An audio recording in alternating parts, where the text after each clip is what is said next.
They say eavesdropping is rude. In Chicago, it's survival. Maya Sullivan, 27. Waitress at the Your Crown wine, Room sir. Steakhouse. Thank you. Enjoy. Master's degree in how people talk when they think nobody's Sir, I listening. must ask you to lower your Student debt, voice. This is unacceptable. Get the $89,000. manager. Let's all just Weekly calm take down. home Of course. $520. 3 years ago, the Chicago mob put my kid brother in a wheelchair. He was 16, delivering legal files for the DA's office. They thought he was a snitch. He was just in the wrong hallway. The man who ordered it sits at booth 12 every Thursday night. Orders ribeye rare. Talks like New Orleans but kills like Chicago. Has a knife scar across his throat shaped like Louisiana. The FBI pays me to decode what mobsters say in their coded slang. Southern drawls hiding murder plans. Midwest vowels masking money laundering. But I'm not translating for justice anymore. I'm hunting. This is how a waitress with a linguistics degree took down Chicago's oldest crime family. Not with a wire, not with a gun, with their own voices, turned up loud. The Crown Room smelled like charred meat and old money. Mahogany panels climbed toward tin ceilings pressed with fleur-de-lis patterns, Edison bulbs casting amber shadows across tables where men in $3,000 suits discussed things that would never appear on any balance sheet. Maya moved through the dining room with a tray balanced on her left palm, her right hand free to pour water, collect plates, smile at jokes she'd heard 80 times before. Booth 12. Cole Bennett and 2 crew lieutenants. The scar on Cole's throat caught the light when he laughed a raised keloid running from his Adam's apple to just below his right ear. 3 years, and she still wanted to dig her nails into it until he screamed.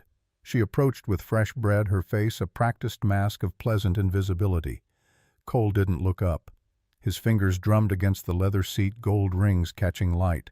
The accent rolled out thick bayou-heavy vowels stretched like taffy. Tuesday pickup at the South Side warehouse. Furniture's already crated. The man to his left, shaved head and prison tattoos creeping past his collar, nodded. Client from Peoria confirmed. Driving in Monday night, usual drop point. Maya set the breadbasket down without a sound. Furniture meant drugs. Peoria client meant Costello family from New York using their Illinois connections to move product through Chicago. Tuesday warehouse meant the abandoned textile plant on 47th Street that Drake Organization had owned through shell companies since 2019. She refilled water glasses. Cole's eyes flicked to her face for half a second, then away. She was furniture too. Background noise. Useful. Anything else, gentlemen? We're good, sweetheart. Sweetheart. The word tasted like battery acid going down. She smiled wider. Just flag me when you're ready for entrees. Back in the kitchen, she pulled her phone from her apron pocket and typed into an encrypted messaging app that looked like a grocery list. Warehouse 47th Tuesday pickup. Costello Connect Peoria. She hit send, and the message dissolved into code bouncing through 3 servers before landing on Agent Marcus Reed's phone somewhere across the city. Her shift ended at midnight.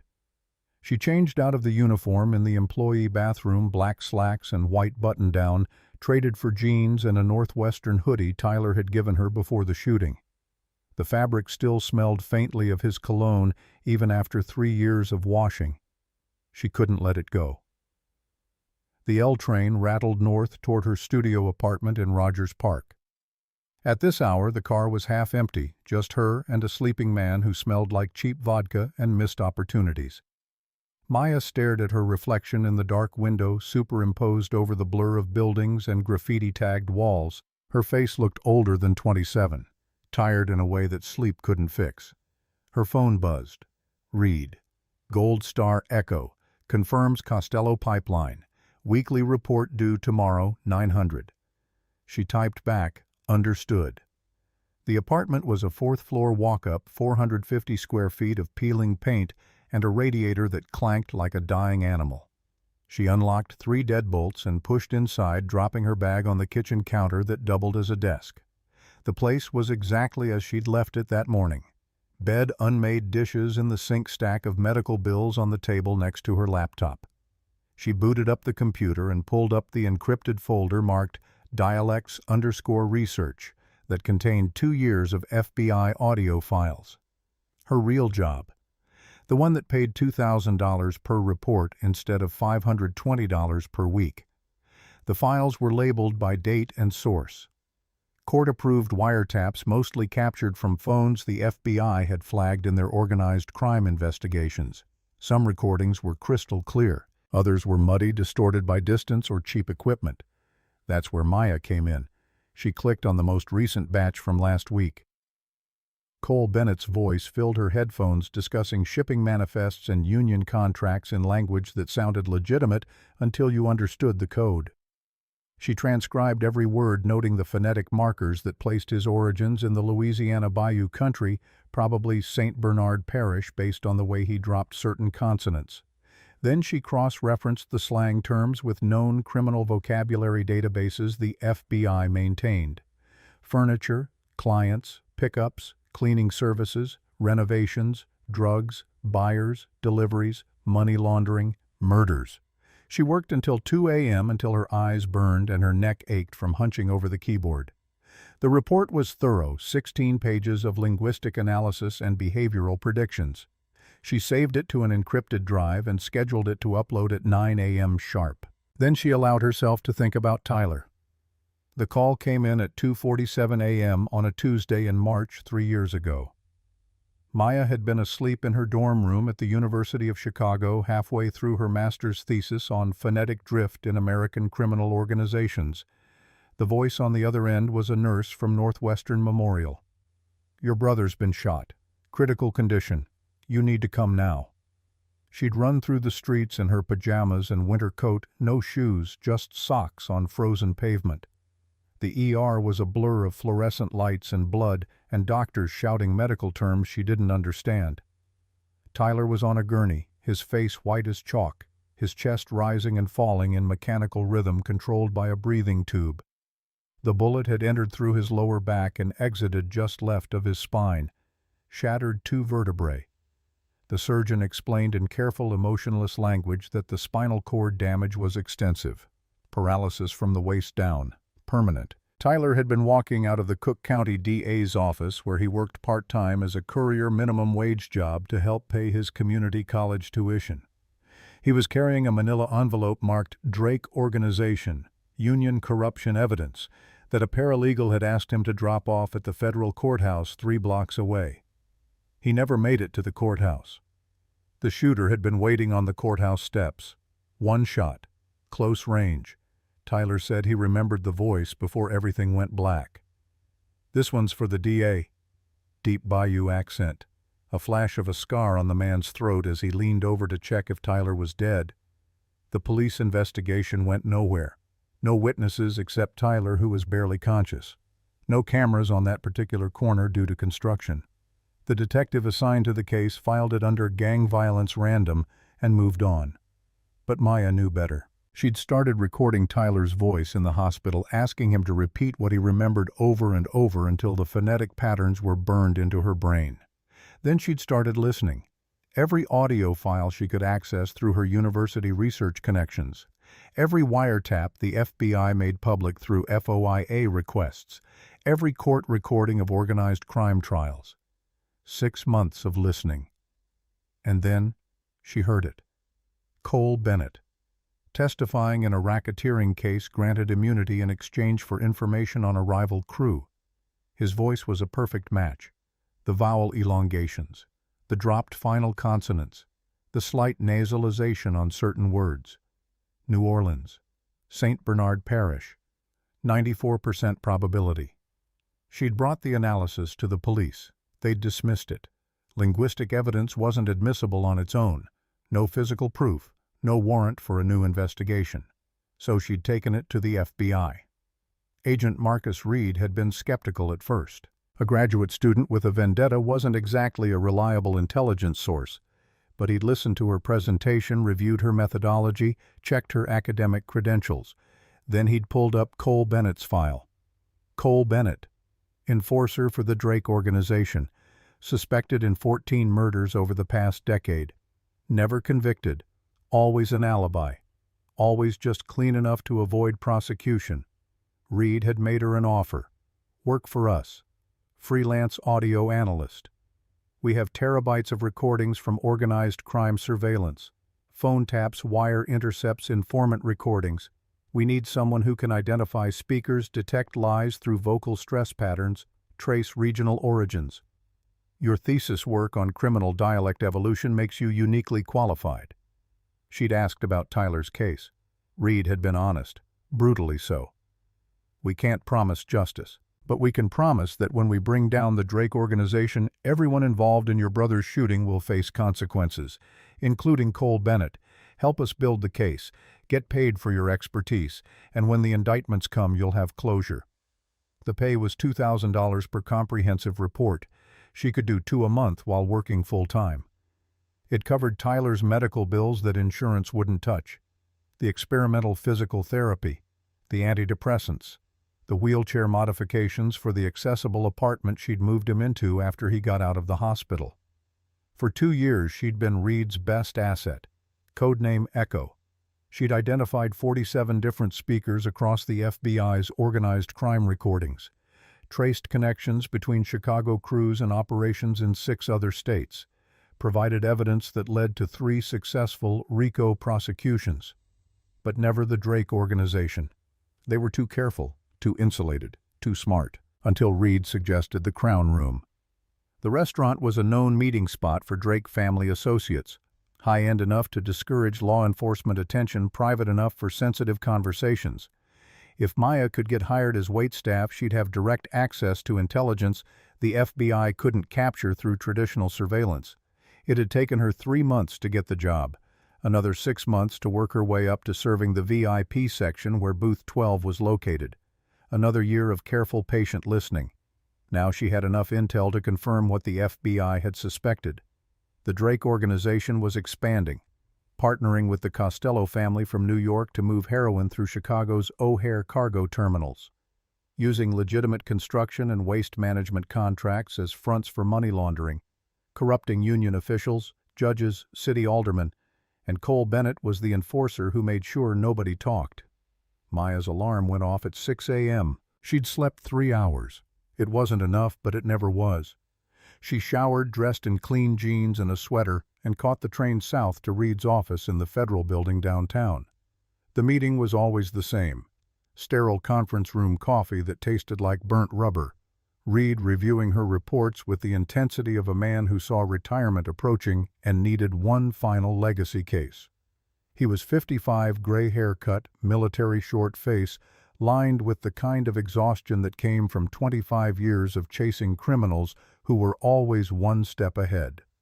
He'd started in the New York field office during the mob wars of the 90s, transferred to Chicago in 2005, spent the last 2 decades watching organized crime evolve from crude street violence into sophisticated corporate structures that were almost impossible to prosecute. He looked up as Maya entered. "Echo, good work on the Costello connection." She sat across from him, accepting the coffee even though it would destroy her stomach. "Tuesday's pickup is solid intelligence." "Solid enough. We've got surveillance on the warehouse. If the exchange happens, we'll have them on federal drug trafficking charges. Multiple conspirators. Could flip one of the lieutenants if we squeeze hard enough." Maya sipped the coffee and immediately regretted it. "What about Cole Bennett specifically? Any movement on charging him for Tyler's shooting?" Reed's expression shifted, the same look he always got when she pushed this direction. "Maya, we've been over this. The shooting is 3 years old. No physical evidence. Your voice analysis is compelling but not legally sufficient for prosecution. We need more.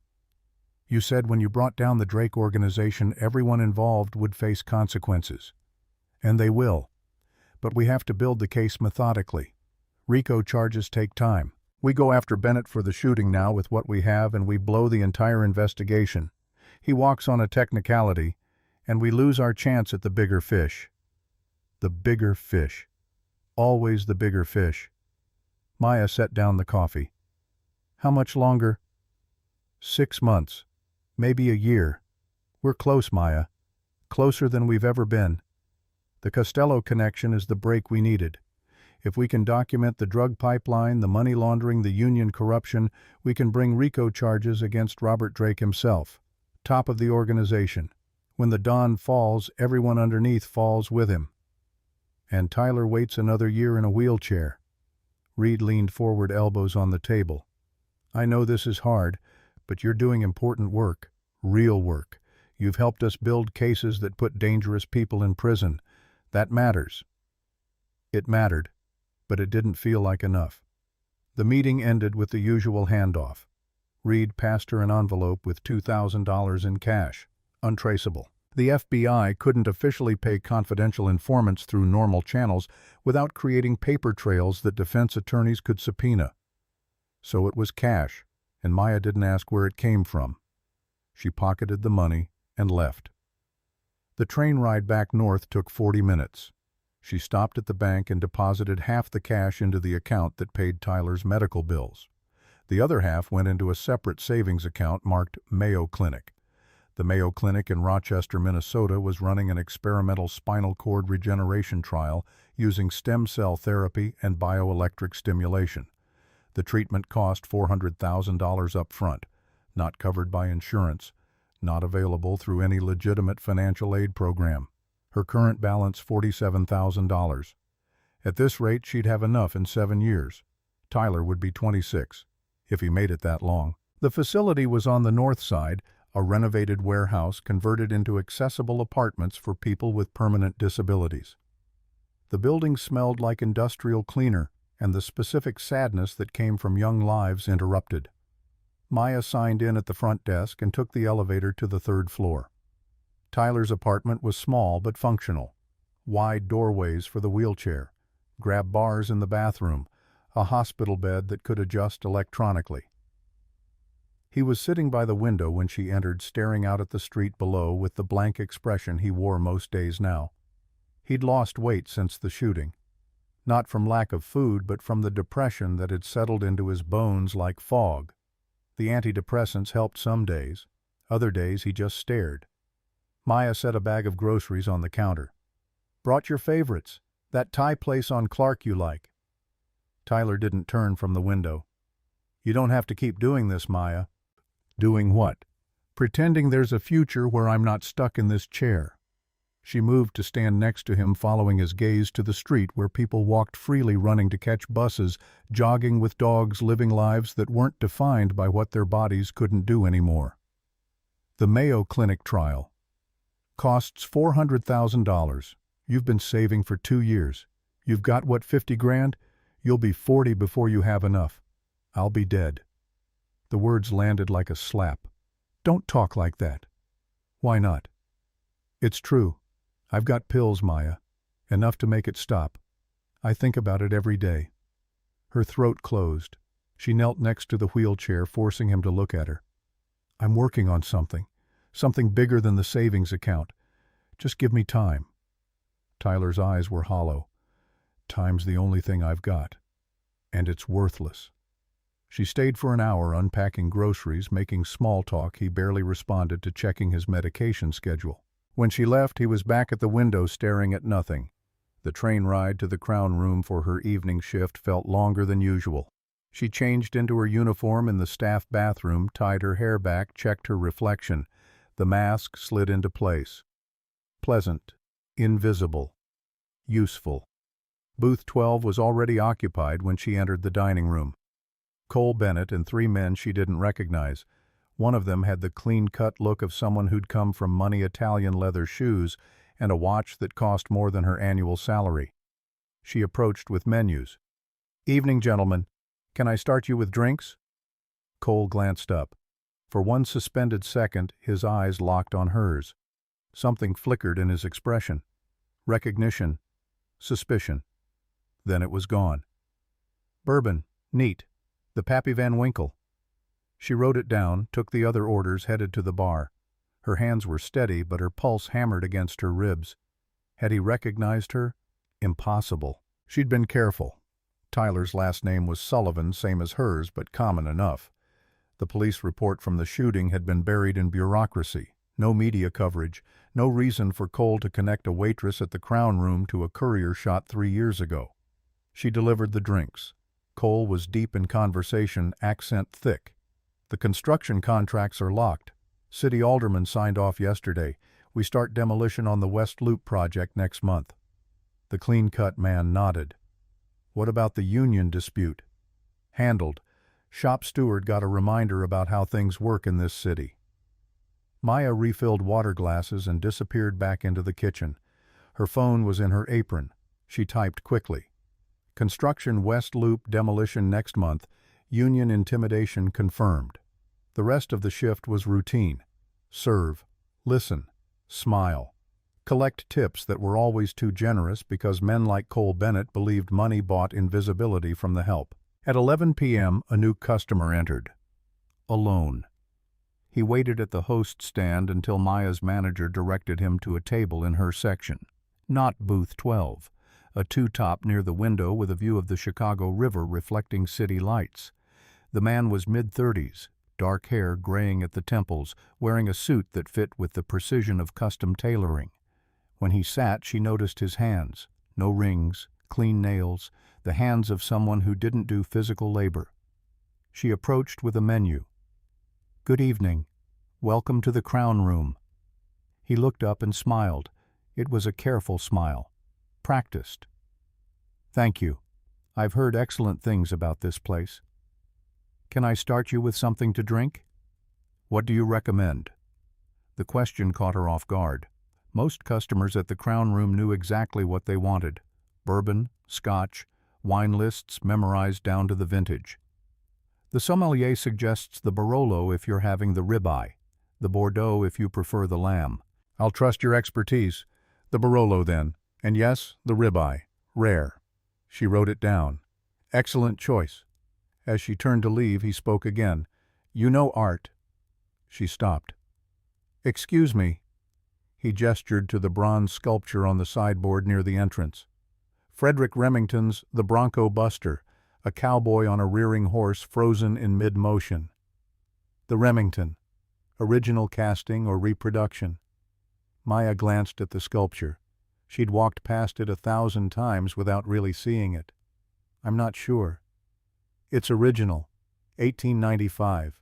Cast 319 out of a limited series. Worth about $180,000 if authentic, which it is. You can tell by the patina and the foundry mark on the base. She didn't know what to say to that. The man smiled again. Sorry. Occupational hazard. I collect Western American art. Hard to turn it off. That's an expensive hobby. Expensive but rewarding. There's something honest about Remington's work. No pretense, just skill and vision. Maya nodded, unsure where this conversation was going. I'll put in your order. What's your name? The question felt too personal for a customer-server interaction, but his tone was polite, curious rather than aggressive. Maya. Jackson Drake. Pleasure to meet you, Maya. The name hit her like cold water. Drake, as in Robert Drake, as in the organization that owned half of Chicago's infrastructure and all of its underground economy, as in the family that employed Cole Bennett. She kept her expression neutral. Enjoy your evening, Mr. Drake. In the kitchen, she leaned against the wall and focused on breathing. Jackson Drake. She'd seen his photo in FBI files. Son of Robert Drake. Second in command of the organization. MBA from Northwestern. Known for legitimizing the family's business interests, pushing toward real estate development and construction contracts instead of the traditional rackets. Also known for being smarter than everyone else in the room. She delivered his wine. He tasted it, approved, and went back to reading something on his phone. For the rest of the meal, he didn't make conversation. Just ate his steak, drank his wine, and left a tip that was exactly 20%. Professional, but not excessive. When he left, Maya found a business card tucked under his water glass. Jackson Drake. Drake Development, LLC. A phone number. Nothing else. She pocketed it and finished her shift. The encrypted message to Reed went out at midnight. Jackson Drake visited Crown Room solo. Made contact. Left business card. Advise. Reed's response came through at 1 a.m. Do not engage unless he initiates. Too valuable as potential flip target. Report any further contact immediately. Maya stared at the message for a long time before deleting it. The next week passed in a rhythm that felt both normal and surreal. Shifts at the Crown Room, audio analysis for the FBI, visits to Tyler, who was getting worse. The pills he'd mentioned weren't an idle threat. She'd found the bottles hidden in his bathroom cabinet, enough oxycodone to stop his heart if he took them all at once. She'd flushed them down the toilet and watched him cry. Thursday night booth 12 was occupied again, Cole Bennett and his crew. Same conversations in coded language about furniture and clients and renovations. Maya served their drinks and appetizers without incident. At 9 p.m., Jackson Drake walked through the door. This time he didn't wait for the host. He walked directly to her section and sat at the same two-top by the window. "Evening, Maya." "Mr. Drake, welcome back." "Jackson, please.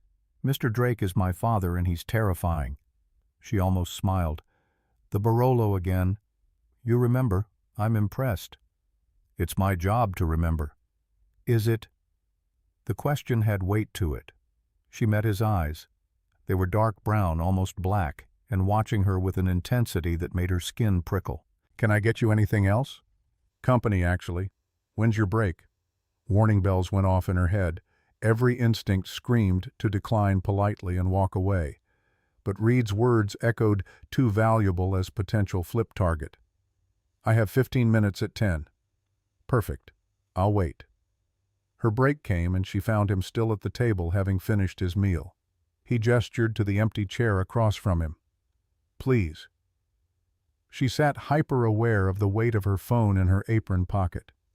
If this went wrong, if he was testing her, if Cole Bennett walked out of booth 12 and saw them talking, "Relax. You look like you're about to bolt." "I don't usually sit with customers. I'm not most customers. That's what worries me." He laughed. It was genuine surprise.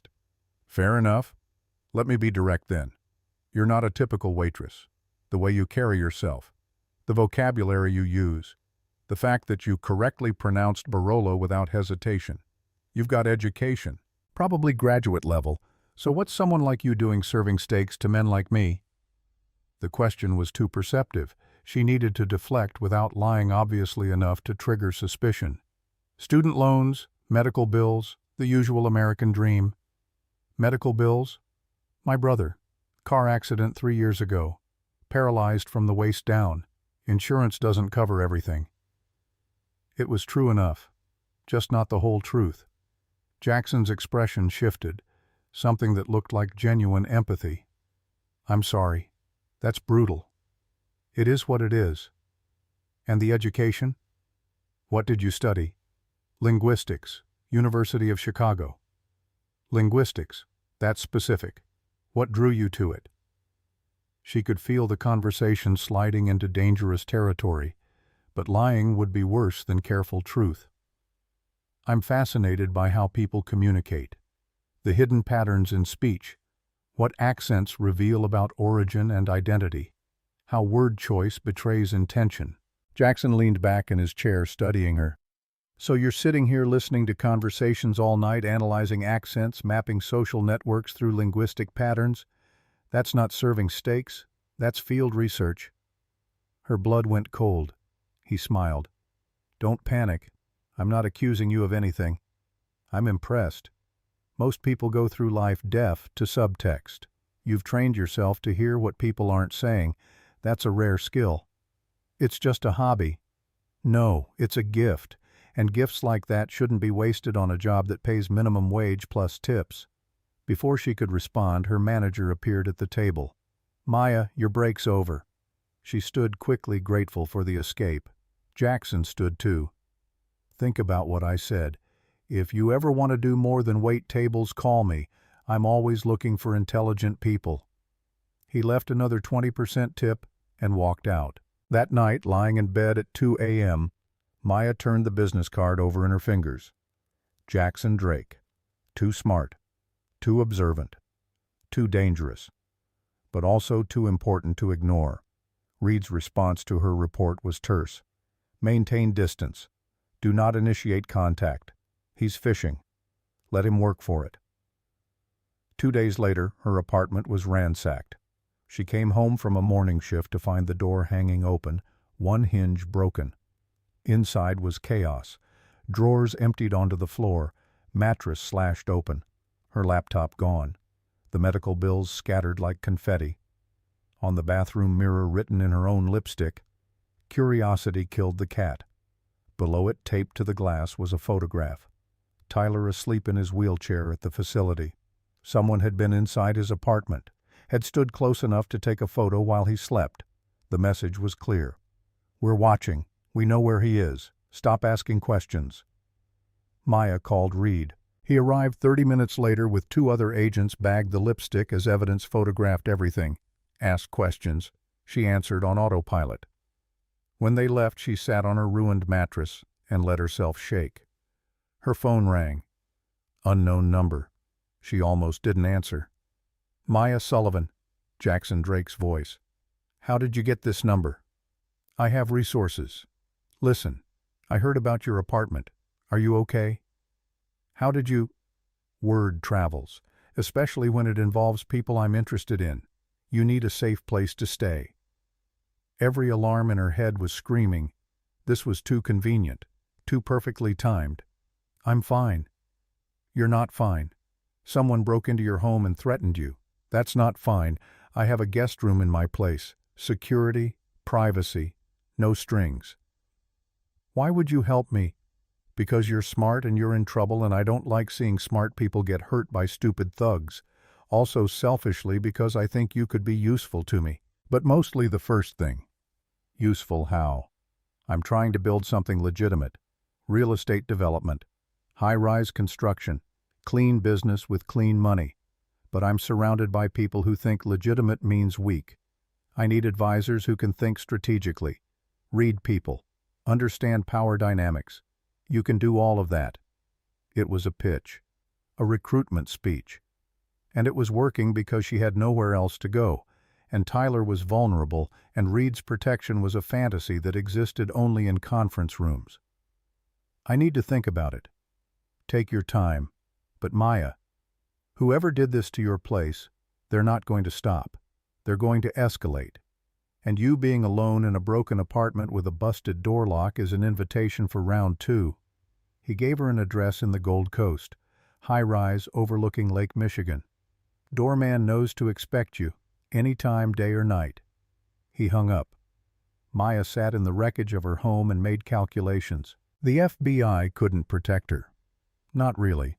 They could bag evidence and file reports, but they couldn't station an agent outside her door 24 hours a day. And whoever had done this, Cole Bennett or one of his crew, they knew about Tyler, which meant Tyler wasn't safe either.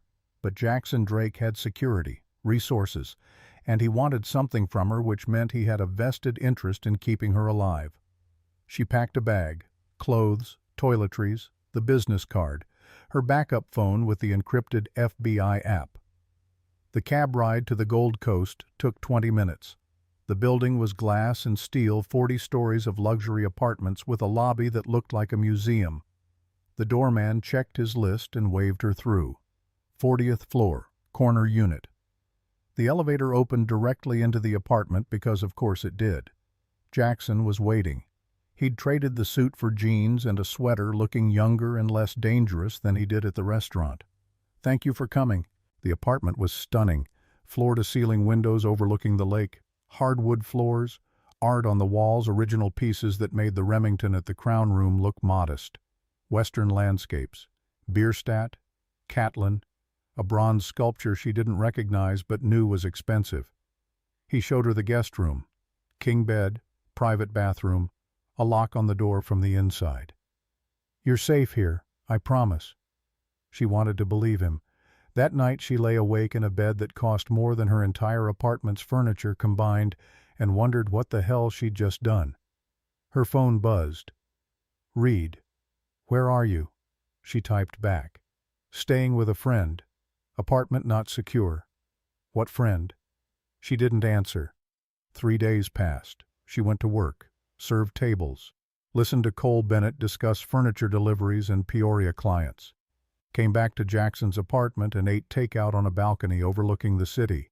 He didn't push, didn't ask invasive questions, just made space for her to exist. On the fourth night, she found him in his home office at midnight, surrounded by financial ledgers and spreadsheets. "Can't sleep either." He looked up, startled. "Bad habit. I do my best thinking after dark." She gestured to the papers. "What are you working on?" "Trying to figure out how to bleed a dirty empire dry without anyone noticing." The honesty caught her off guard. He must have seen her expression because he smiled, tired. "You want the truth?" "My father built this organization on fear and violence and corruption. Unions, waste management, trucking, all fronts for money laundering and worse. I've spent the last 3 years quietly moving money from the dirty operations into legitimate LLCs. Real estate development, construction contracts that are actually legal. It's slow and dangerous, because the old guard, my father's generation, they see legitimacy as weakness." "Why tell me this?" "Because you're already involved. You're smart enough to know who I am, what my family does, and you're here anyway, which means you're either desperate or you see an opportunity. I'm betting on both." Maya sat down across from him. "What do you want from me?" "Help me finish what I started. You can read people, analyze speech patterns, detect lies. I need someone who can sit in meetings with contractors and aldermen and tell me who's loyal and who's planning to stab me in the back. In return, I'll pay you what you're actually worth and keep you safe from whoever trashed your apartment." "You think it was Cole Bennett?" It wasn't a question. Jackson's expression darkened. "Cole is my cousin. He's also a psychopath who thinks violence solves every problem. He doesn't like outsiders, especially smart ones who ask questions." "Does he know I'm here?" "Not yet, but he will eventually. This city's too small for secrets." "What happens then?" "Then I make it clear you're under my protection, which means he'd have to go through me to get to you, and he won't do that." "Why not?" "Because I'm next in line. When my father dies, I inherit the organization. Cole knows that. He'll push boundaries, but he won't cross the line into open rebellion. Not while my father's alive." Maya processed this. "Your father's dying." "Heart failure, stage 4. He has maybe a year. He's planning one last gathering before he steps down. His 70th birthday, at the family estate in Lake Forest. He wants to meet you." The words landed like a punch. "Why would he want to meet me?" "Because I told him about you. The smart waitress with the linguistics degree who's been helping me analyze business partners. He's intrigued, also suspicious, which means he'll test you. And if you fail, this all ends badly." "What kind of test?" "The kind where you prove you're loyal, or you don't walk out." Maya stood up, adrenaline spiking. "You're telling me I have to meet with a dying mob boss who's going to test whether I'm a threat?" "Yes. And if I say no, then you go back to your ransacked apartment and your waitressing job and hope Cole Bennett loses interest before he decides to escalate from property damage to something worse." It wasn't a choice. It was an ultimatum wrapped in polite language. Jackson stood too, running a hand through his hair. "I know this is insane. But Maya, listen. My father respects intelligence. If you can prove you're useful, if you can show him you're an asset instead of a liability, he'll bring you into the fold. Which means protection, real protection, money, resources, everything you need to help your brother." "You know about Tyler?" "I know everything. Car accident 3 years ago. Paralyzed. Medical bills that are bankrupting you. The Mayo Clinic trial that cost $400,000. I can make that happen, Maya. One conversation with my father and I can get you that money." She wanted to hit him, or cry, or both. Instead, she asked the only question that mattered. "What's the catch?" "The catch is, you become part of this world, my world, and once you're in, there's no clean way out." Maya spent 3 weeks living in Jackson's apartment before she understood what a cage looked like when it was made of marble and glass. The routine settled into her bones like frost. Morning shifts at the Crown Room where Cole Bennett still occupied booth 12 every Thursday and never looked at her twice. Afternoons analyzing audio files for Reed, transcribing conversations that documented crimes she couldn't stop. Evenings back at the 40th floor, eating delivery food and pretending the view of Lake Michigan made up for the fact that she was sleeping in the enemy's house. Jackson worked late most nights. She'd hear him on phone calls through the walls, his voice shifting between the educated MBA vocabulary he used with legitimate contractors and the harder edge that came out when dealing with union bosses who understood only one language. He was code-switching in real time, and she recognized it because she did the same thing every shift at the restaurant. The surveillance footage from her ransacked apartment had yielded nothing. Reed's team analyzed it frame by frame, but whoever had broken in knew how to avoid cameras, how to move through blind spots with professional efficiency. The lipstick message was untraceable. The photo of Tyler, just a photo, no metadata, no digital fingerprints. But Maya had heard the voice in her head every night since. The Bayou drawl from 3 years ago. This one's for the DA. She played it against every recording in the FBI database until her ears ached and her certainty became absolute. Cole Bennett had ordered Tyler's shooting, and Cole Bennett had sent someone to remind her what happened to people who asked too many questions. She spent her free hours in Jackson's office when he wasn't home, photographing the financial ledgers he left scattered across his desk with careless trust that felt like another test. The documents told a story of systematic bleeding. $40 million moved from shell companies linked to union kickbacks and waste management contracts into legitimate LLCs registered in Delaware and Nevada. Real estate developments in the West Loop and South Side. Construction projects with actual city permits and worker safety compliance. Jackson Drake was laundering his family's money into legitimacy dollar by dollar, and nobody had noticed yet. She uploaded the photos to Reed through the encrypted app. His response came back terse. Document everything. This is our avenue to RICO charges. Financial paper trail beats audio evidence in court. But Maya wasn't thinking about court anymore. She was thinking about Tyler and the pills he'd hidden in his bathroom and the way his voice had sounded when he said he wanted to die. The Mayo Clinic had sent another letter. The experimental trial was accepting new patients. Application fee $5,000, non-refundable. Treatment cost, if accepted, $400,000 up front. Timeline for application review, 6 to 8 weeks. She had $52,000 in savings. At her current rate, she'd have the treatment money in 6 years. Tyler wouldn't last 6 months. Jackson found her on the balcony at midnight, staring at the rejection letter from her bank for a medical loan. The wind coming off the lake cut through her sweater, but she didn't move. "You okay?" She didn't turn around. Define okay. He stood next to her, close enough that she could smell expensive cologne and the faint trace of bourbon. "The Mayo thing. I can make that happen.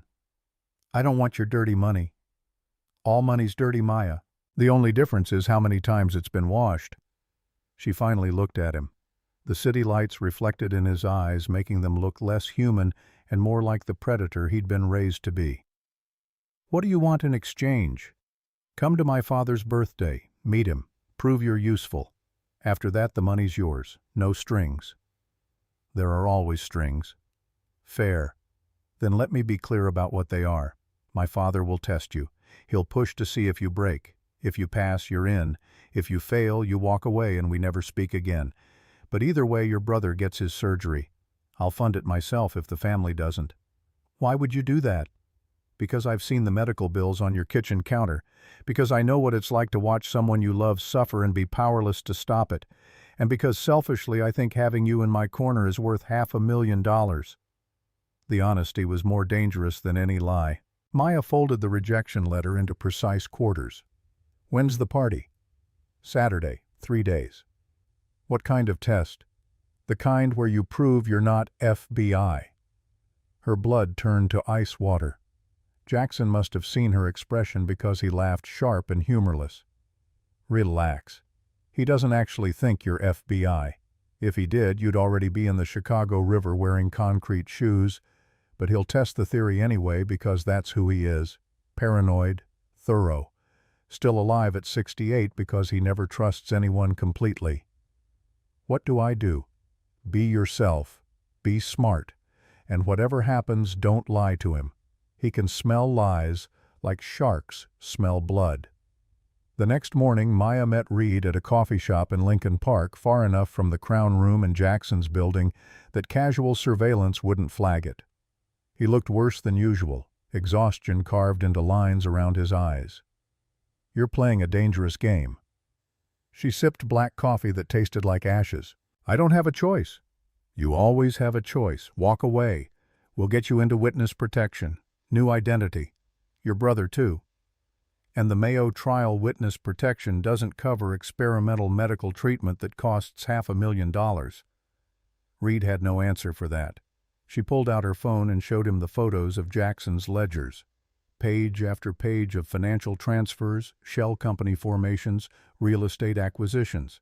2 years of systematic money laundering documented in handwriting that could be verified in court. This is your RICO case.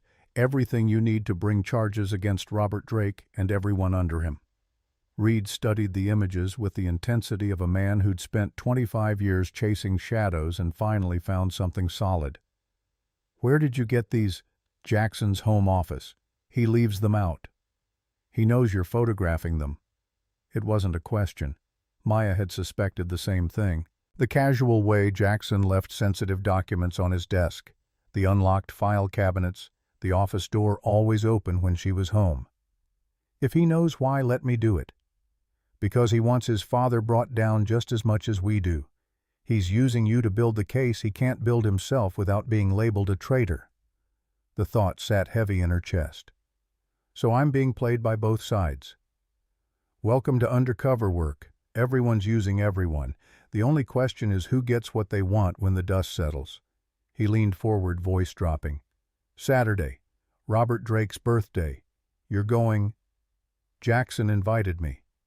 "Then you're wearing a wire." "No. Maya. They'll sweep me. I guarantee it. If I walk in wired, I walk out dead, or I don't walk out at all." Reed's jaw tightened. "Then you memorize everything. Every face, every name, every conversation. You come back and you give me a full debrief. This is our chance to map the entire organization in one night. And if Robert decides I'm a threat, then you survive, whatever it takes." The conversation ended with Reed handing her a business card that looked like a plumber's service, but had an emergency contact number on the back. If she needed extraction, if things went catastrophically wrong, she could call and federal agents would move in. Probably. Maybe. If they got there in time. She pocketed the card knowing she'd never use it. That night Jackson took her shopping. Not to a department store, but to a private boutique on Oak Street where the dresses cost more than her monthly rent, and the saleswoman knew Jackson by name. "She needs something for a formal dinner. Conservative but memorable. My father's generation appreciates elegance over flash."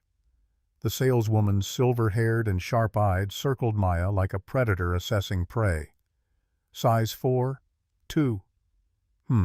We'll try both." An hour later, Maya stood in front of a three-way mirror wearing a dress that cost $4,000 and made her look like someone who belonged in Jackson's world.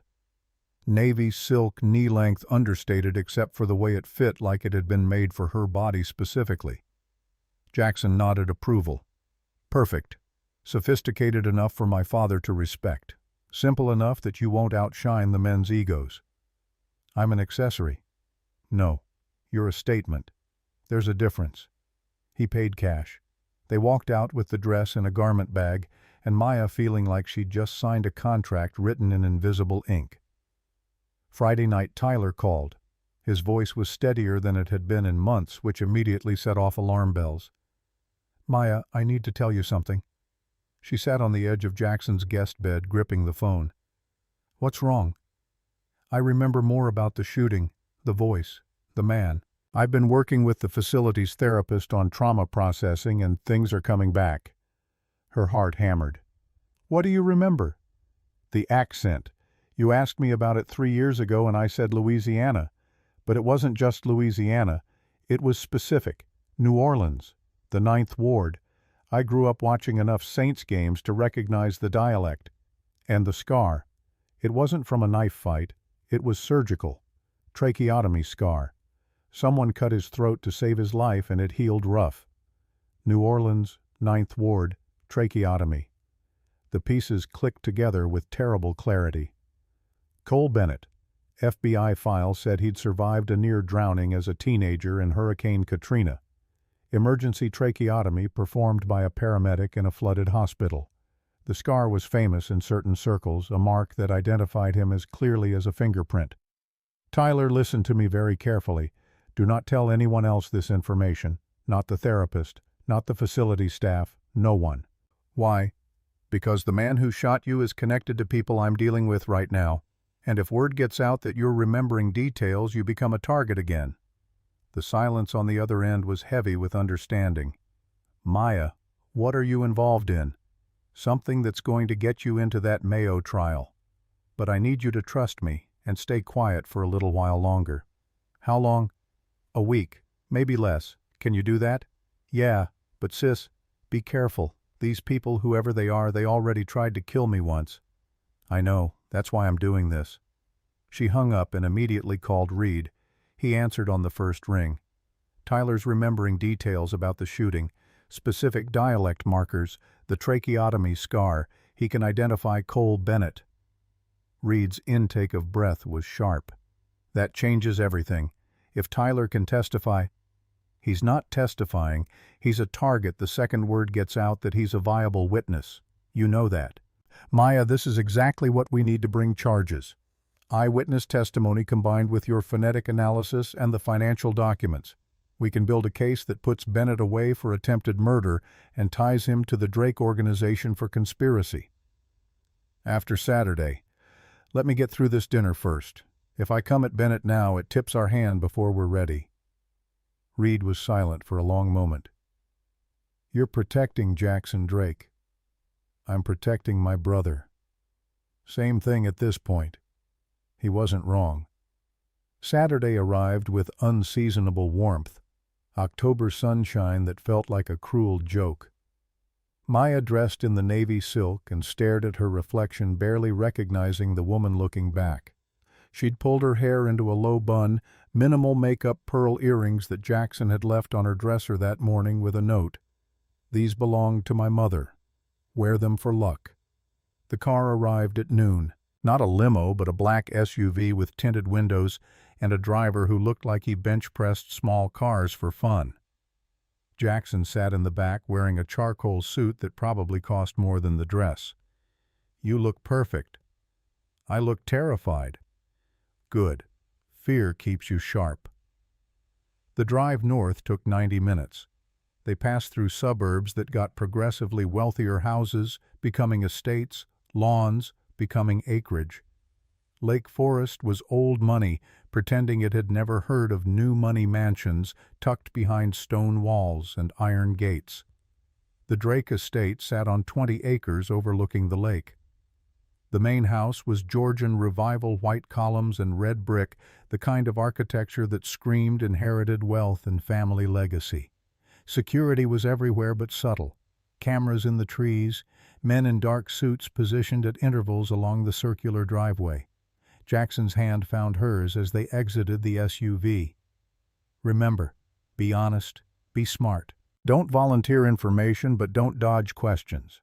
My father respects directness. What if he asks about the FBI? Tell him the truth. Her stomach dropped. Jackson, trust me. The front door opened before they reached it. An older man in a butler's uniform gestured them inside. The foyer was massive marble floors and a chandelier that belonged in a palace. Oil paintings lined the walls, American landscapes and portraits of men who looked like they'd built railroads and crushed unions. Voices drifted from deeper in the house, multiple conversations in overlapping accents. Chicago, New York, Boston, the American crime family diaspora gathered in one place. Jackson led her through hallways that smelled like old wood and older power. They emerged into a dining room that could seat 40, but today held maybe 25 people. The table was set with china that looked antique and crystal that caught the light like diamonds. At the head of the table sat Robert Drake. He was smaller than Maya had imagined from the FBI files, 5'8", maybe 160, soaking wet. But the presence he commanded made the room feel like it bent toward him, gravity shifting to accommodate a force of will that had survived 6 decades in a business where most men died young. His eyes pale blue and cold as January ice locked on Maya the moment she entered. The room went silent. Jackson's hand on the small of her back was the only thing keeping her from bolting. "Father, this is Maya Sullivan." Robert didn't stand, didn't smile, just studied her with the intensity of a man who'd made a career of reading people and finding their weaknesses. When he finally spoke, his voice carried the ghost of Appalachian Mountains vowels flattened by generations of poverty before the money came. "So you're the girl with the fancy education who's been keeping my son company?" It wasn't a question. Maya met his gaze without flinching. "Yes, sir." "Linguistics, Jackson tells me. University of Chicago." "That's correct." "What's a smart girl like you doing serving steaks to criminals?" The bluntness should have shocked her. Instead, it clarified everything. "Paying medical bills. My brother was paralyzed 3 years ago. Insurance doesn't cover experimental treatments." Robert's expression didn't change, but something shifted in his eyes. Calculation. Paralyzed how? Shooting. Wrong place. Wrong time. "Chicago's a dangerous city." "It is." The silence stretched. Maya counted her heartbeats. 15, 20. Robert gestured to an empty chair halfway down the table across from where Cole Bennett sat, watching her with the dead-eyed stare of a reptile. "Sit, eat. We'll talk more after dinner." Jackson guided her to the chair, his hand trembling slightly. Fear or excitement, she couldn't tell. The meal was elaborate. Course after course of food Maya couldn't taste through the adrenaline. She sat quiet while conversations swirled around her in dialects she'd spent years studying. Brooklyn Italian-American, South Boston Irish, Philadelphia working class. The linguistic map of American organized crime laid out in accent patterns and code words. Cole didn't speak to her directly, but she felt his attention like a physical weight. Twice she looked up to find him staring, his expression unreadable except for the slight curl of his lip that might have been contempt or curiosity. Halfway through the main course, a younger man at Cole's left leaned over and whispered something in rapid Cajun-inflected French. Louisiana. 9th Ward, if Tyler's memory was accurate. Cole responded in the same dialect, laughing. Maya's fork stopped halfway to her mouth.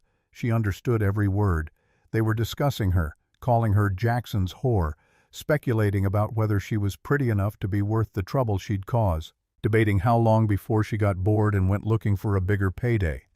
The Cajun French was supposed to be a secret language, a code only insiders understood. They had no idea she'd spent 6 months of her graduate program in New Orleans doing field research on dialect preservation in post-Katrina communities. She set down her fork and looked directly at Cole. In perfect 9th Ward Cajun French, she said, "If you're going to insult someone, make sure they don't speak 4 languages." The table went silent. Cole's face drained of color, then flushed red. His hand moved toward something under the table, instinct before thought. Robert's voice cracked like a whip. "Cole." The hand stopped. Robert was looking at Maya with something that might have been respect, or might have been the moment before he had her killed. "You speak French?" "Oui. Also Spanish and Italian. Linguistics degree includes fluency requirements." "And you understood what my nephew said?" "Every word." Robert leaned back in his chair, fingers steepled under his chin. "What exactly did he say?" Maya repeated it.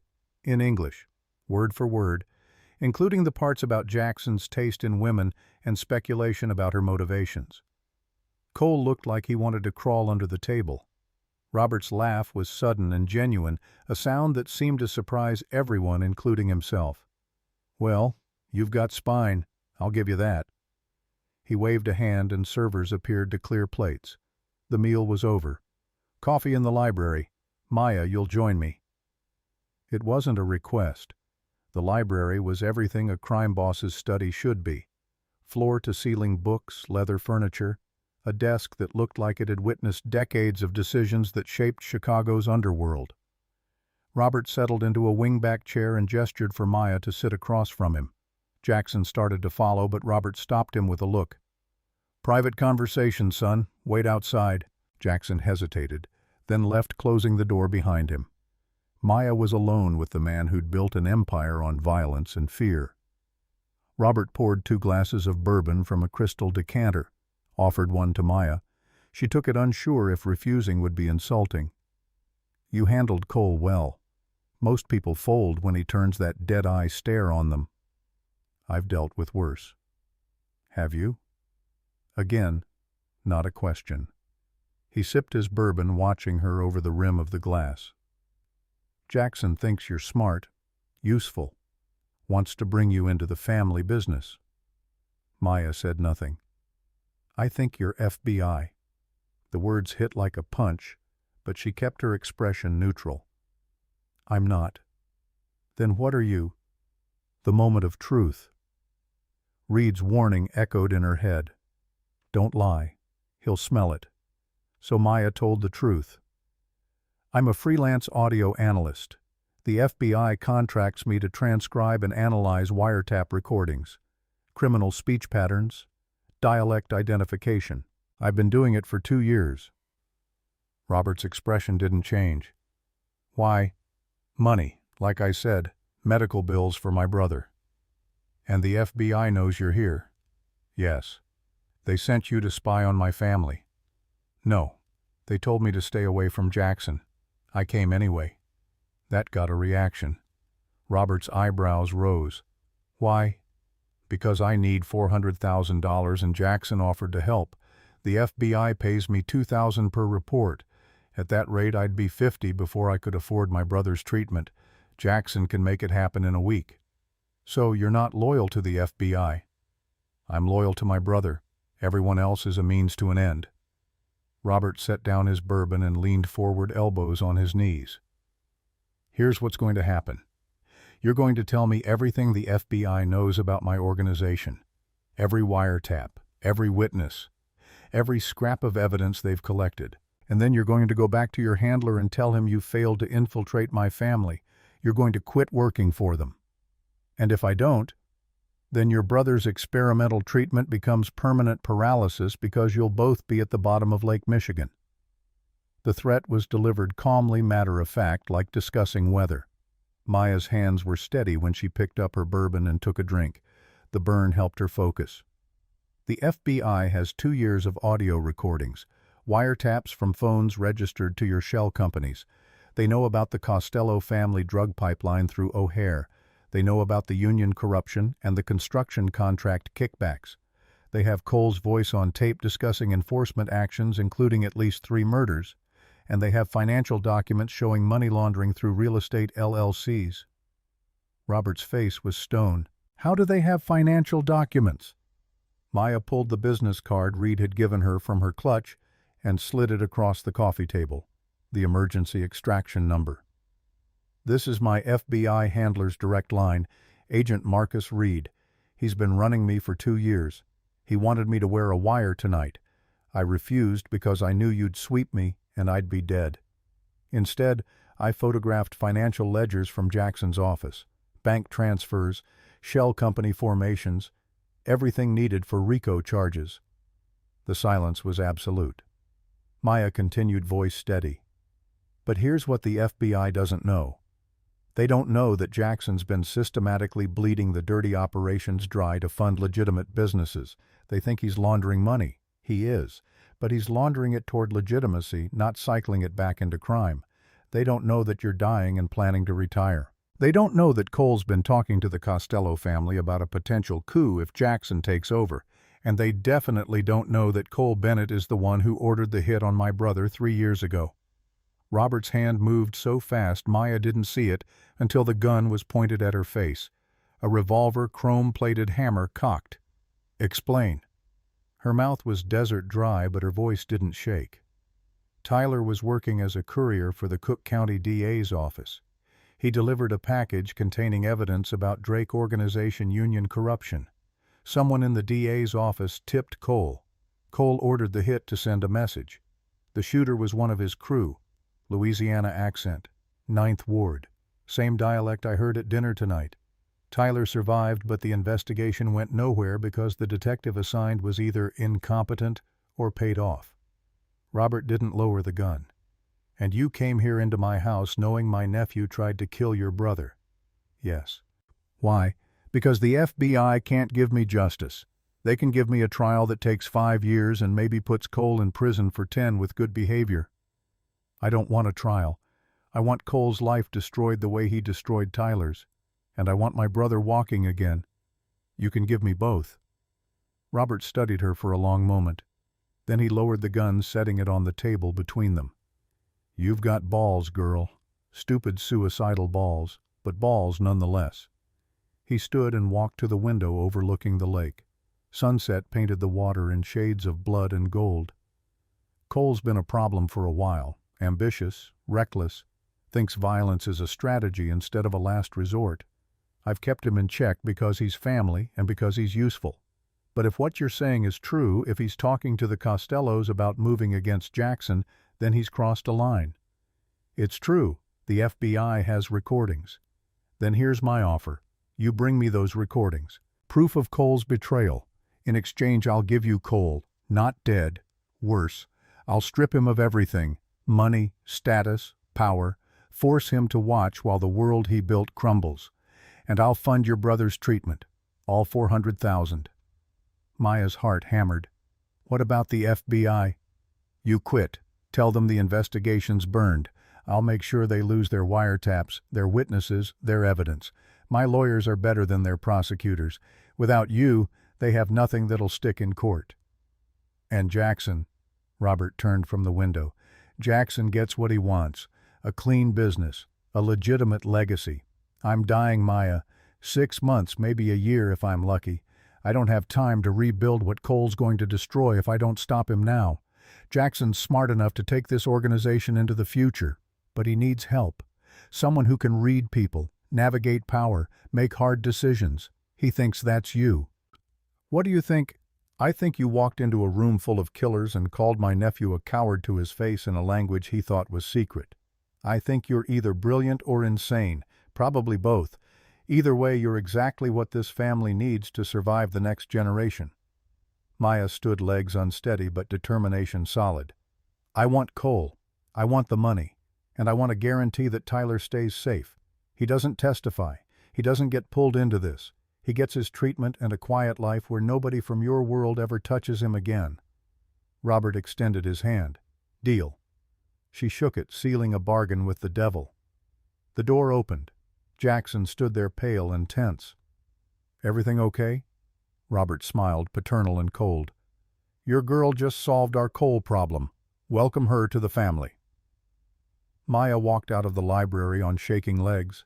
The party had dispersed into smaller groups, people drinking and talking in low voices. Cole was nowhere to be seen. Jackson pulled her into an empty hallway. What happened? She told him. Everything. The FBI, the recordings, the deal with his father. His expression cycled through shock, anger, betrayal, then finally settled on something that looked like reluctant admiration. You played us both. I played everyone. It's the only way to win. And now I get the recordings from Reed and bring down your cousin. You get your clean business. Your father gets peace before he dies. And Tyler gets to walk again. Jackson's laugh was bitter. You're terrifying. I'm desperate. There's a difference. He kissed her then, hard and unexpected. When he pulled back, his eyes were dark.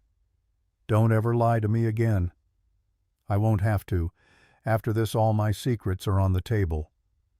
They drove back to the city in silence. Maya's phone buzzed with messages from Reed. Report now. Maya, answer your phone. If you don't respond in 1 hour, I'm sending extraction. She typed back, meeting tomorrow.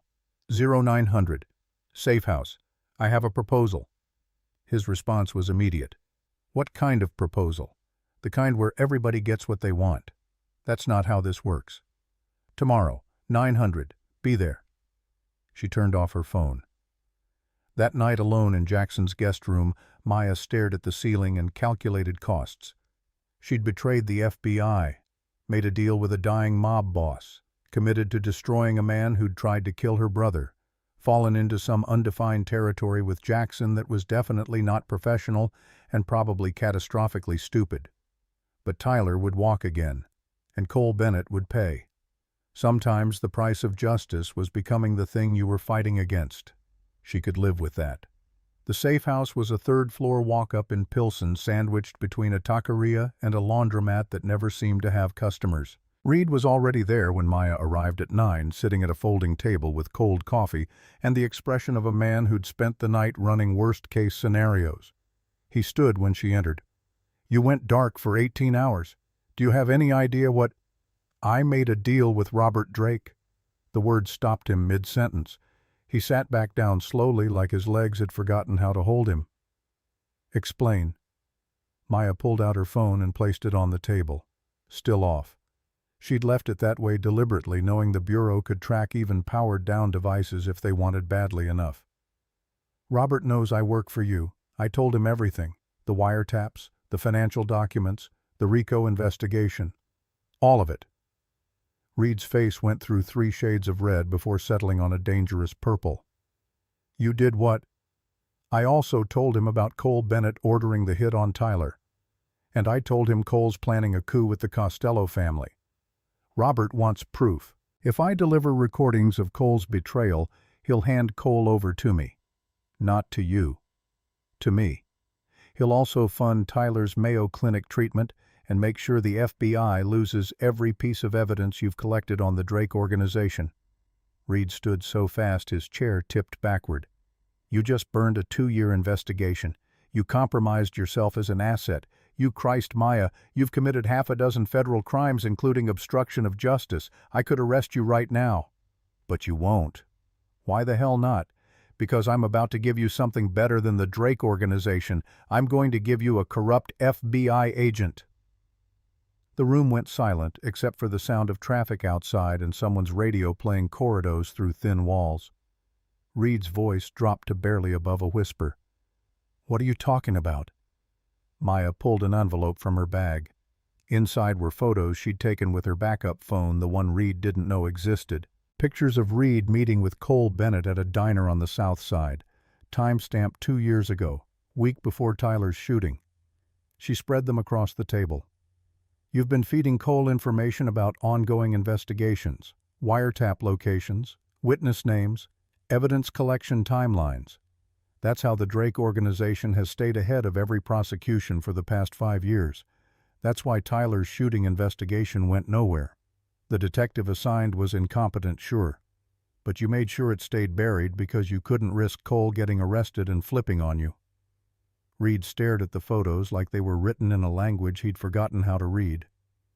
"Where did you get these?" "Anonymous package, delivered to Jackson's apartment 3 days ago. Same person who sent them also sent bank records showing $2.1 million deposited into an offshore account registered to your wife's maiden name. Payments from a Costello family shell company." His hand moved toward his jacket. Maya stepped back, suddenly aware that she was alone in a room with a man she'd just accused of crimes that carried life sentences. "Don't." Reed's hand stopped. When he pulled it out, he was holding his phone, not a gun. "Who else knows about this? Robert Drake, Jackson, me. That's it. The anonymous sender didn't stick around to chat." "What do you want?" Maya sat down in the chair he'd abandoned, projecting calm she absolutely did not feel. "I want you to make the Drake investigation go away. Lose the wiretaps. Destroy the financial documents. Claim the case went cold due to lack of evidence. In exchange, I keep these photos private. You retire in 6 months like you planned. Spend your dirty money on a boat and a beach house and pretend you were a good guy who got tired. And if I refuse, then I send these to Internal Affairs along with a full statement about your involvement in Cole Bennett's criminal activities. You go to prison. Your pension disappears. Your wife finds out the beach house was bought with blood money. You die behind bars as a cautionary tale about agents who thought they were smarter than the system." Reed's laugh was hollow. "You learned fast." "I had good teachers." He sat back down, aging 10 years in front of her eyes. "How long have you known—" "I suspected after my apartment got ransacked. The timing was too perfect. Someone knew I was asking questions about Tyler's shooting. Only 3 people had that information. Tyler, me, and you. Tyler doesn't talk to anyone. I'm certainly not going to rat myself out. That left you. The photos, I don't know who sent them, but my guess, someone in the Drake organization who wants Cole gone and needs leverage to make sure the FBI doesn't interfere. Could be Robert himself. Could be Jackson. Could be a third party with their own agenda. Does it matter?" Reed rubbed his face with both hands. "What happens to Cole? Robert strips him of everything, money, power, status, forces him to work minimum wage at Tyler's rehabilitation facility as a janitor. Every day watching Tyler recover from the injury Cole caused. Every day knowing he's nothing and can never be anything again. That's not justice. No, it's revenge. Justice is what happens in courtrooms with lawyers and procedural delays. Revenge is what happens when the system fails and people take back what was stolen from them." Reed was quiet for a long time. Outside, someone shouted in Spanish and a dog barked, and life continued for people who weren't sitting in a room negotiating the price of corruption. Finally, he spoke. "The wiretaps are already compromised. Robert's lawyers filed motions last week challenging the warrants. They'll get thrown out on technicalities within a month. The financial documents I can make disappear. Claim they were seized without proper authorization. Without those, the RICO case falls apart. What about the other agents on the task force? I'm lead investigator. If I say we don't have enough for prosecution, they'll move on to other cases. Everyone's overworked. Nobody's going to push for a trial they can't win." Maya stood. "Then we have a deal. What about you? You're still compromised. Robert Drake knows you were FBI. That makes you a liability. Robert thinks I'm loyal to my brother above everything else. He's right. As long as I deliver on Cole, he has no reason to doubt me. And Jackson—" She trailed off, unsure how to finish that sentence. Reed's expression softened into something that might have been pity. "You fell for him." "I fell for the idea that someone could want to be better than what they were raised to be. Whether that's actually Jackson or just wishful thinking, I don't know yet. Be careful, Maya. Men like that, they don't change. They just get better at hiding what they are." Funny advice coming from a corrupt federal agent. He flinched. "I was a good agent once. 25 years of good work. Then my wife got cancer, stage 4. Treatment's not covered by insurance. I made one deal with one informant to get money for experimental therapy. She lived. I kept making deals. It gets easier every time. I don't want your confession. I want you gone." Reed nodded slowly. "The recordings you need, Cole and the Costellos. I can get you copies. Clean audio already transcribed. Everything you need to prove his betrayal to Robert. When? Tonight. I'll leave them in a drop box. Millennium Park, south side of the Bean, taped under the bench closest to Michigan Avenue. Midnight. Why help me? Because I'm tired. And because your brother deserves better than what happened to him. And because maybe if I do one decent thing on my way out, I can sleep without dreaming about all the people I failed." Maya walked out without saying goodbye. The L train back to Jackson's building took 30 minutes. She spent them staring at her reflection in the dark window, wondering when she'd stopped recognizing herself. The woman looking back had sharper edges than the graduate student who'd started this 2 years ago. Harder eyes. The kind of expression that came from making choices that couldn't be unmade. Jackson was in his office when she arrived, surrounded by blueprints for a new development project in Bronzeville. He looked up as she entered. "How'd it go with your handler?" "He's out, making the investigation disappear." "Just like that?" "He's dirty. Has been for years. I had leverage. He folded." Jackson leaned back in his chair, studying her. "You're good at this. The negotiating, the pressure points. You should have been a lawyer." Lawyers have ethics. So do you. They're just pointed in a different direction than most people's. She sat on the edge of his desk, exhausted. Your father wants proof of Cole's betrayal. Reed's providing it. Recordings of Cole discussing the coup with Costello contacts. I pick them up tonight. Tomorrow I deliver them to Robert. After that it's out of my hands. And Cole gets everything he deserves and nothing he can fight back against. Jackson stood and moved to the window. The city spread out below them, millions of lights in the gathering dusk. My father's dying faster than expected. The doctors give him 3 months now, not 6. He wants this resolved before he goes. Clean succession. No civil war. No blood on the pavement. Will Cole fight back? He'll try. But without family support, without money, without his crew, he's just one man. And one man can't win against an organization. Maya joined him at the window. What happens to us after this is over? The question hung between them, weighted with implications neither of them wanted to examine too closely. Jackson's reflection in the glass looked tired. I don't know. You're the first person in my life who knows everything about what I am and still chooses to stand next to me. That's either incredibly brave or incredibly stupid. Probably both. He turned to face her directly. I meant what I said at the estate. Don't lie to me again. Everything else I can handle. Betrayal, manipulation, whatever you need to do to survive, but I need to know the truth when it's just us. The truth is, I came into your life to destroy your family.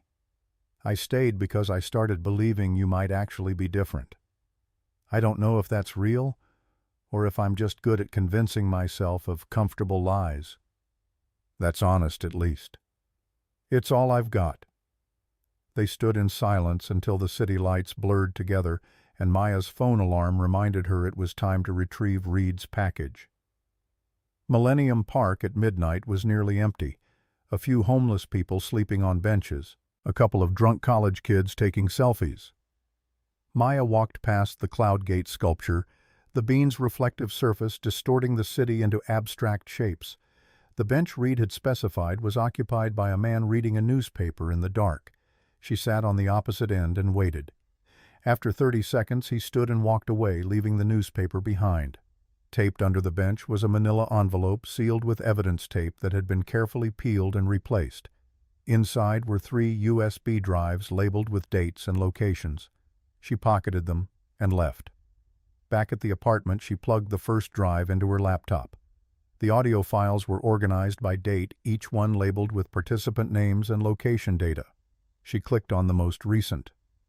Cole Bennett's voice filled her headphones, unmistakable Bayou drawl, discussing territory splits with someone whose accent placed him firmly in Brooklyn. Costello family, no question. They were planning the coup in explicit detail. Timeline, personnel, financial backing, how they'd handle Jackson after Robert died, how they'd restructure the Chicago operations to maximize profit. It was everything Robert needed, everything that would end Cole's life as he knew it. Maya transcribed the key sections, cross-referenced them with FBI intelligence she'd compiled over 2 years, and built a report that was airtight. Cole wasn't just planning betrayal, he was planning fratricide. In Robert's world, that was unforgivable. She worked until 3 a.m. until the evidence was compiled into a presentation that would condemn a man to a fate worse than prison. Morning came too fast. Jackson was already gone when she woke a note on the kitchen counter saying he had meetings all day. She drank coffee that tasted like guilt and rehearsed what she'd say to Robert. The call came at noon, Robert's voice rough with whatever medications were keeping him alive. You have what I need. Yes. Lake Forest, 2 o'clock. Come alone. The line went dead. Maya took the train north, the USB drives in her jacket pocket, feeling heavier than they had any right to. The estate looked different in daylight, less imposing, more like what it actually was, a dying man's fortress against mortality. Robert met her in the library. He looked worse than he had at the birthday dinner. Grayer, thinner, the heart failure eating him from the inside out. Show me. She set up her laptop and played the recordings. Robert listened without expression, his pale eyes fixed on the computer screen like it was a window into hell. When the final file ended, he was quiet for a full minute. How long has this been going on? Based on the recordings, at least 6 months, probably longer. And the FBI had this the whole time. Your nephew's been under surveillance for 2 years. They have him on multiple felonies: murder conspiracy, drug trafficking, racketeering. But they couldn't move on it without compromising their larger investigation into your organization. Robert's laugh was bitter. So the FBI was willing to let a traitor operate in my family because prosecuting him would have exposed their case, and you were willing to give me this information because it serves your personal vendetta. Everyone uses everyone. You said it yourself. He stood with visible effort and walked to a cabinet behind his desk, pulled out a folder thick with documents. Transfer orders for $400,000 to Mayo Clinic on behalf of Tyler Sullivan. Medical power of attorney allowing you to make decisions on his behalf, and a contract making you a consultant for Drake Development LLC. Salary $180,000 annually. Legitimate W-2 taxes withheld, completely legal. He slid the folder across the desk. Cole will be handled today. My men are picking him up as we speak. He'll be stripped of assets, properties, accounts. By tomorrow morning, he'll have nothing. I'm placing him in a position at your brother's facility. Janitorial work, minimum wage. He'll spend every day watching Tyler recover from the injury he caused. He'll spend every day knowing he's powerless to change his circumstances. That's your revenge, Maya. Use it wisely. She opened the folder. The Mayo Clinic transfer was dated today, the money already moved. Her voice came out smaller than intended. Thank you. Don't thank me. You earned this. Now earn the salary. Jackson needs someone who can read people, detect lies, navigate the political landscape of legitimate business. You're trained for exactly that. Use those linguistic skills to help him build something that lasts beyond my generation. What about the FBI? They know I was your source. Reed's handling it. He'll be retired by the end of the month. The investigation's officially closed due to lack of prosecutable evidence. You're in the clear. Maya stood to leave. Stood too. Robert's voice stopped her at the door. My wife died 20 years ago. Cancer. I've built an empire since then, but it's all been empty. Buildings and money and power that means nothing, because there's nobody to pass it to except a son who wants to tear it down and rebuild it clean. Jackson's trying to be better than I was, better than his grandfather was. Help him succeed, and maybe this family's legacy becomes something other than bodies and bribes. I'll do my best. That's all anyone can ask. The drive back to the city felt surreal. Maya called the Mayo Clinic from the train, confirmed Tyler's application had been received, along with full payment, scheduled his intake assessment for the following week. The coordinator's voice was professionally cheerful, having no idea she was talking to someone who'd just traded federal cooperation for blood money. Tyler answered on the third ring, groggy. Maya, what time is it? You're in. Mayo Clinic. Full treatment protocol. They want you there next Monday for preliminary testing. Silence. Then a sound that might have been laughter or crying or both.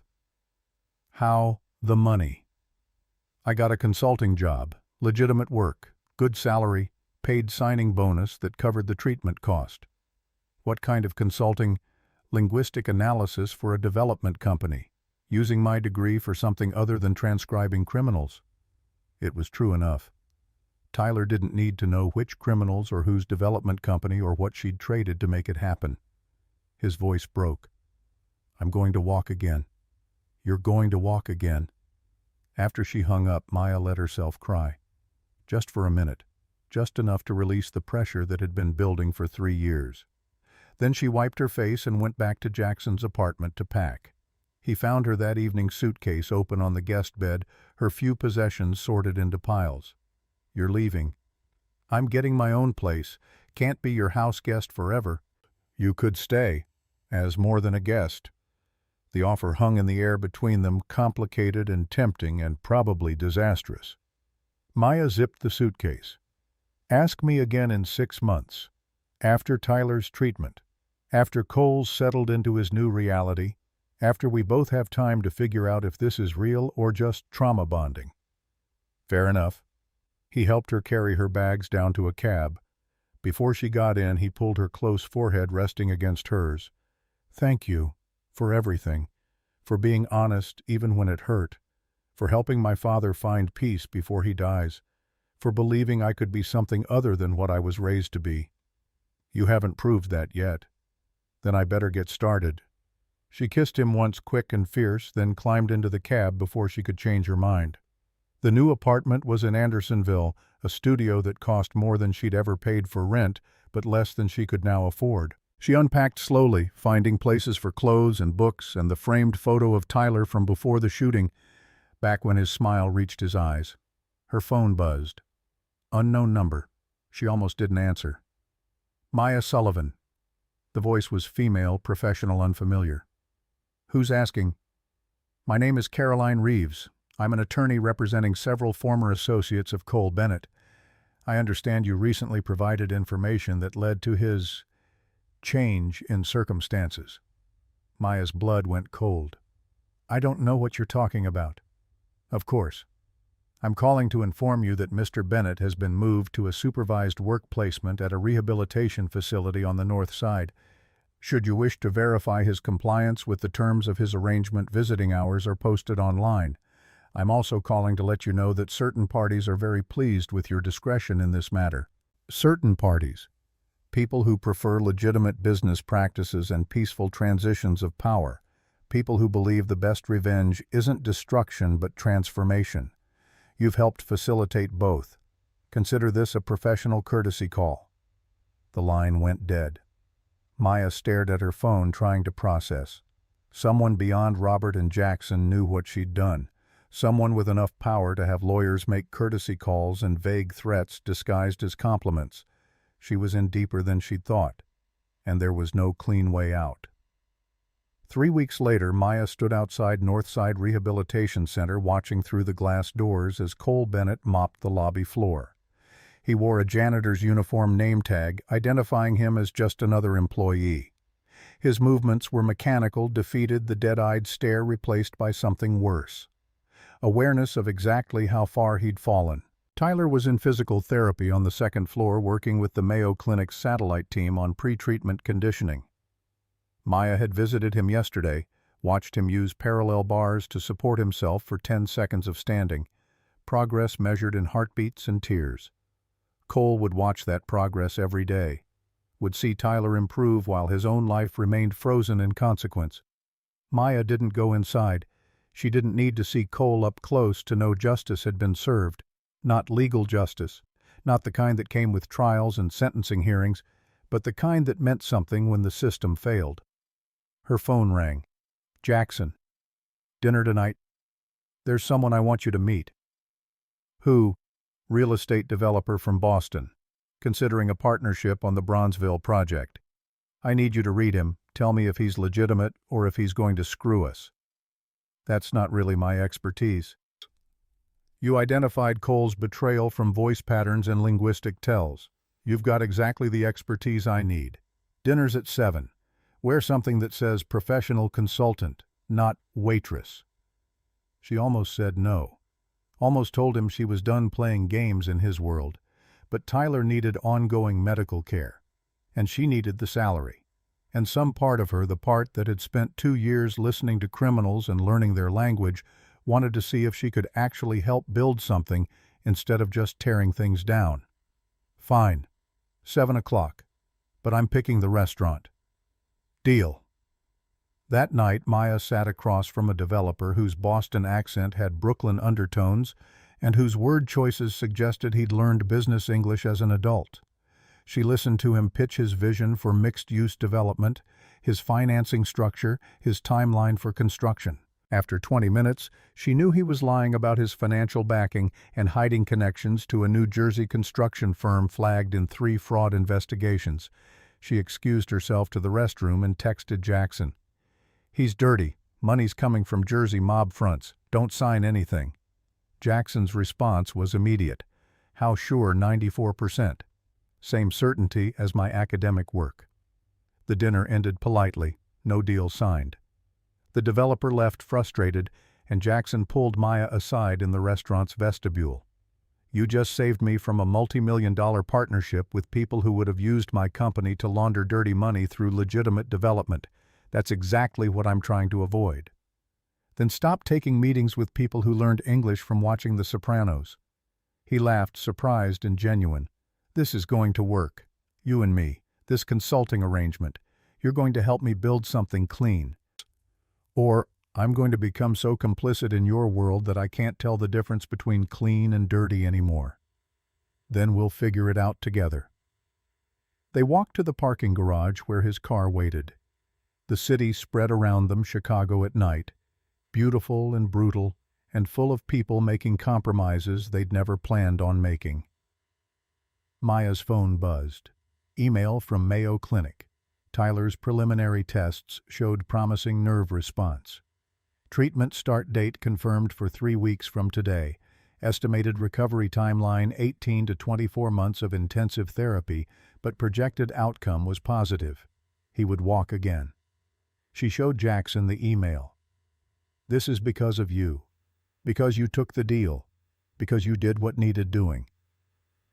This is because I traded my integrity for my brother's spine.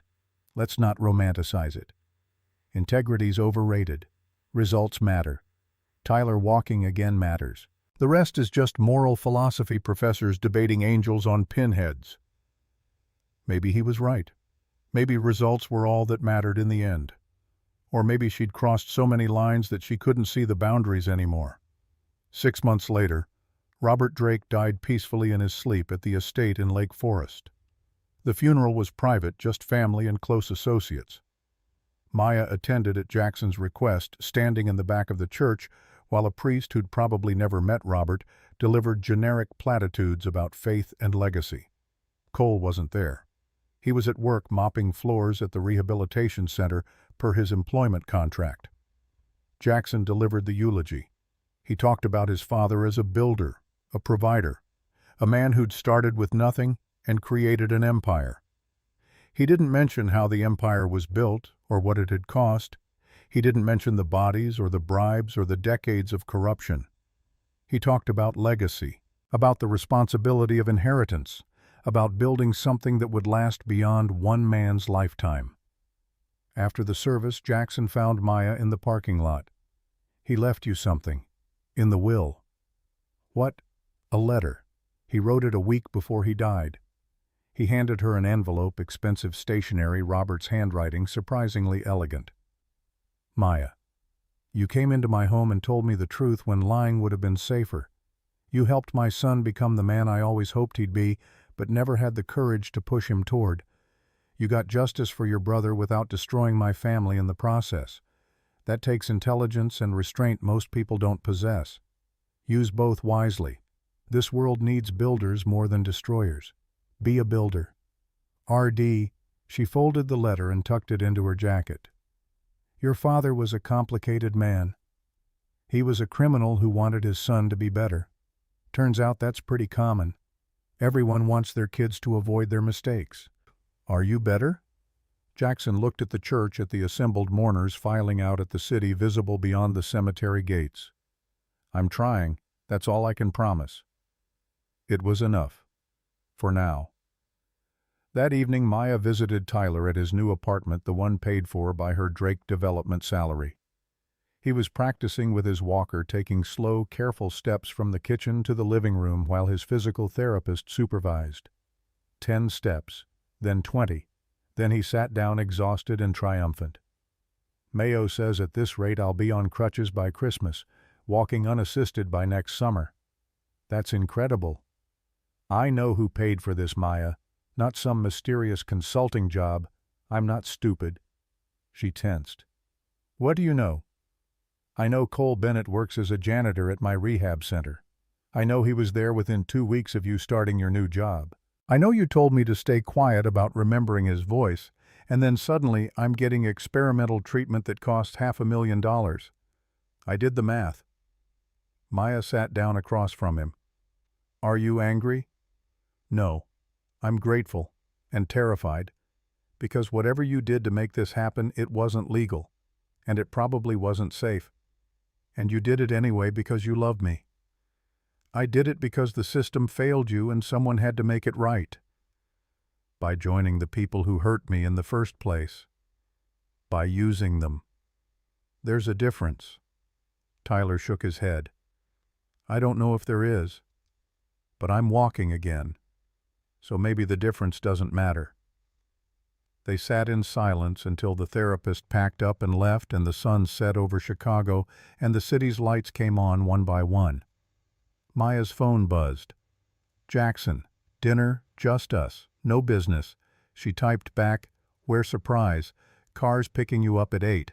The car took her to a rooftop restaurant in the Loop private room with views of the skyline. Jackson was already there wearing jeans and a sweater instead of his usual suit. Less armor, more human. 6 months. You said to ask again in 6 months. Maya sat across from him. I did. So I'm asking. Do you want to keep pretending this is just professional? Or do we admit that somewhere between you investigating my family and me, protecting you from my psychotic cousin, we stopped being business associates and became something else? Something else like what? I don't know. Partners, friends, people who trust each other in a world where trust gets you killed. Pick whichever label makes you most comfortable. Maya looked at the city spread below them, millions of lives intersecting in patterns too complex to map. I came into your life planning to destroy you. I stayed because I needed money. I'm here now because I think maybe you're actually trying to be better than what you were raised to be. But I don't know if that's real or if I'm just convincing myself because it's easier than admitting I've become everything I used to fight against. That's the most honest thing anyone's ever said to me. Is it enough? Jackson reached across the table, taking her hand. It's a start. We'll figure out the rest as we go. They ate dinner and talked about Tyler's recovery and the Bronzeville development project and everything except the elephant in the room, the fact that they'd both compromised themselves beyond recognition and called it survival. Later, standing on the rooftop as the city hummed below them, Jackson pulled her close. Thank you for staying. Even when leaving would have been smarter. Thank you for being worth staying for. They kissed as the wind picked up and the temperature dropped and Chicago settled into the kind of cold that made you remember winter was coming, whether you were ready or not. Maya's phone buzzed one more time that night. Unknown number. Text message. The best revenge isn't making them suffer. It's making them serve you. Every single day. You've learned well. A friend. She showed it to Jackson. Any idea who sent this? 6 people. Could be my father's old attorney. Could be someone from the Costello family who appreciated us removing coal. Could be FBI keeping tabs. Does it matter? It means people are watching, evaluating, judging whether we're building something legitimate or just playing a longer con. Then we better make sure we're actually building. They left the rooftop and went back to the city that had made them and broken them and given them a chance to put themselves back together into something new. 3 months later, Tyler took his first unassisted steps. 5 months after that, Cole Bennett violated his employment terms by attempting to contact Maya through a third party. Robert's old security team relocated him to a facility in Montana. He'd spend the rest of his life as far from Chicago as possible, working minimum wage jobs, watching other people live the life he'd lost. 1 year later, Jackson's Bronzeville development broke ground. Legitimate financing, union labor, city permits, everything clean and documented and legal. Maya stood at the groundbreaking ceremony, her title now Director of Community Relations for Drake Development, her salary deposited in legitimate bank accounts, her taxes paid quarterly. She'd become respectable, or at least learned to wear respectability well enough that nobody looked too closely at the foundation it was built on. Tyler was in the crowd, walking with a cane, smiling. Alive. That was worth everything she'd traded, every compromise, every moral boundary crossed. Justice wasn't what happened in courtrooms. Justice was watching your brother walk after being told he never would again.